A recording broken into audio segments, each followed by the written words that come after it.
Jeff, what are some of the keys to this game as you see it? I think the keys, and this is where it's not such, everybody maybe so up in arms about this matchup.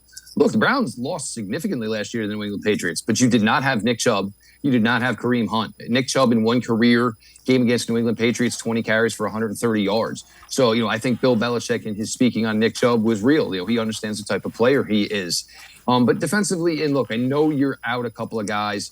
And Clowney coming back last week, it's not like he was tearing the world up. Denzel Ward, sadly, has been inconsistent to this point this year, as much as I think he's a great player and he's going to figure it all out. Martin Emerson, though, in line probably to start here. Martin Emerson has probably been one of the brighter surprises of this team this year. I don't think anybody thought his path to significant playing time was going to come that quickly, or he would excel with the role. Greg Newsome played solid last week. This is another player Browns have a lot of faith in. Offensively, you've got to get Cooper involved. You've got to get Njoku involved. You've got stars on the offensive side of the ball. Between Nick Chubb, David Njoku, and Amari Cooper, you have 3 skilled players on pace for 4,000 total yards. Browns don't normally have balance like that between a tight end, a wide receiver, and a running back. You've got to keep exploiting that. And one thing this team needs to do in the most important way is don't put this game in Jacoby Brissett's hands with 2 minutes to go. Don't put it in the rookie kicker's leg with 2 minutes to go. There's a lot of quality talent on this football team. Find a way to get this game wrapped up in 55 minutes. You're a good enough football team. It's not too hard to ask. Must win, and do you think it's must win, and do you think they get the win? I do believe it's a must win. There's no question about it. I mean, you look at what's coming down the pike. You got Baltimore next week, Cincinnati 2 weeks after that.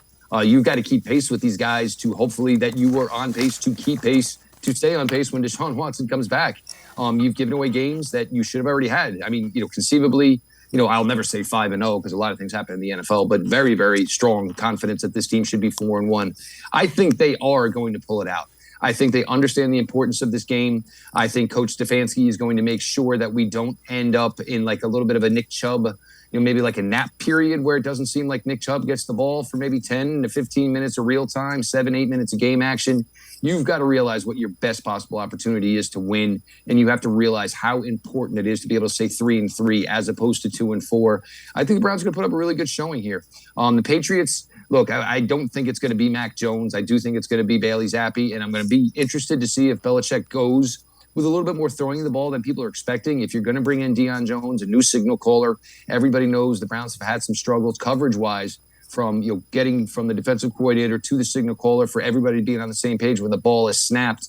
So if Deion Jones is going to play a lot, you have to think that Bill Belichick in the back of his mind is going to want to make sure that that's still not going on as far as, everybody getting lined up correctly. It's going to be a fun game to watch, but, it's over here for the Browns. Let's get it together here. Let's get back on track. This team is too good to be even mentioning the terms 2-4.